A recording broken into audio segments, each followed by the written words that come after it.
আসসালামু আলাইকুম রহমতুল্লাহি ওয়া বারাকাতুহু। ধুলদিয়া আশরাফুল উলুম কওমি মাদ্রাসায় বাৎসরিক পরীক্ষায় নাজারা বিভাগে উত্তীর্ণ ছাত্রদেরকে নাজারা বিভাগের উস্তাদ মাওলানা মুহাম্মদ জামিউল ইসলাম সাহেবের পক্ষ থেকে পরীক্ষায় উত্তীর্ণ ছাত্রদেরকে পুরস্কারের ব্যবস্থা করা হয়েছে। নাজারা বিভাগে পরীক্ষায় যারা উত্তীর্ণ হয়েছে তাদেরকে জুরির পক্ষ থেকে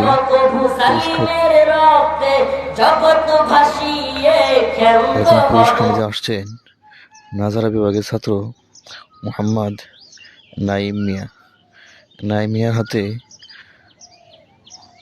পুরস্কার তুলে দিচ্ছেন নাজারা বিভাগের উস্তাদ এবং নুরানি বিভাগের উস্তাদ। তো আলহামদুলিল্লাহ, পুরস্কার পেয়ে ছাত্ররা সকলেই খুশি।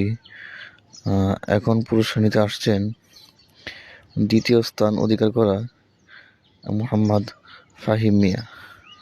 তিনি নাজারা বিভাগের বাৎসরিক পরীক্ষায় দ্বিতীয় স্থান অধিকার করেছেন।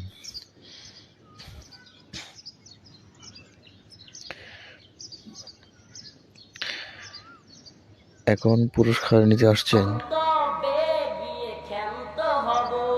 নূর মোহাম্মদ। পুরস্কার নেওয়ার জন্য হুজুরদের কাছে আসতেছেন।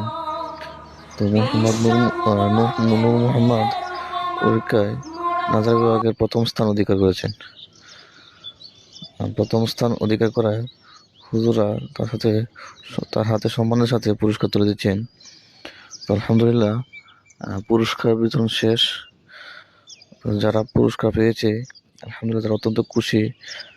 যারা পুরস্কার পান নাই তাদেরকে বলবো তারা আরো ভালো করে যেন লেখাপড়া করে এবং সকলকে দিনের বড় দায়ী হিসেবে কবুল করে। আমিন।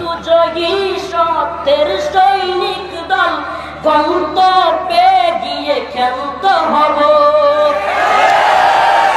ওই শব্দ প্রাচীর ঘেরা বন্ধুর পথ লঙ্ঘন করে সামনে এগিয়ে যাব।